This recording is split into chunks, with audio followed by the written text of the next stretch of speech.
brought to you by V-Guard. આ આકરા ઉનાળાની શરૂઆત થઈ અને એ સાથોસાથ પાણીની પારાયણ પણ શરૂ થઈ ચૂકી છે। આપણે જણાવીએ કે સૌરાષ્ટ્રનું જે પ્રવેશ દ્વાર એટલે કે સુરેન્દ્રનગર, ત્યાં પણ પાણીને લઈને ભારે હાલાકીનો સામનો લોકોને કરવો પડી રહ્યો છે। જિલ્લાના જળાશયો તળિયા ઝાટક થઈ ચૂક્યા છે, પાણીના સ્ત્રોતનો અભાવ છે અને પીવાના પાણીની સૌથી મોટી સમસ્યા છે। જિલ્લાના કેટલાય ગામોમાં પીવાના પાણી માટે લોકો રીતસરના વલખા મારી રહ્યા છે। પાણીના અપાણ પ્રશ્નને નિવારણ સ્વરૂપે હવે લોકો ટેન્કરોનો સહારો લેવા માટે મજબૂર છે। સ્થાનિકો પીવાનું પાણી પૈસા આપીને મંગાવી રહ્યા છે। ખાસ કરીને માનપર, વડોદરા, કુંતલપુર અને દાધોડિયા સહિતના ગામોમાં પીવાના પાણીને લઈને ભારે હાલાકી સર્જાય છે।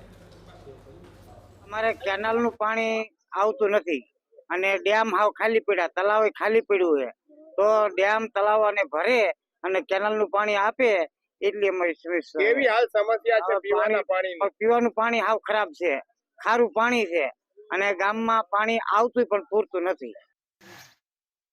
તો મૂડીના ખેડૂતો આક્ષેપ કરી રહ્યા છે કે પાણીના તળ ઊંચા જવાને કારણે પીવાના પાણી ખારા આવી રહ્યા છે અને પશુઓને પણ પીવડાવવા માટે પાણીનો અભાવ છે। સ્થાનિકોનો આરોપ છે કે પાછલા 14 દિવસથી તેઓને ટેન્કર મારફતે પાણી મેળવવું પડી રહ્યું છે। ખેડૂતો કરી રહ્યા છે માંગ કે તંત્ર વહેલી તકે પીવાના પાણીની સુવિધા કરી આપે। પાણીની સખત જરૂર છે।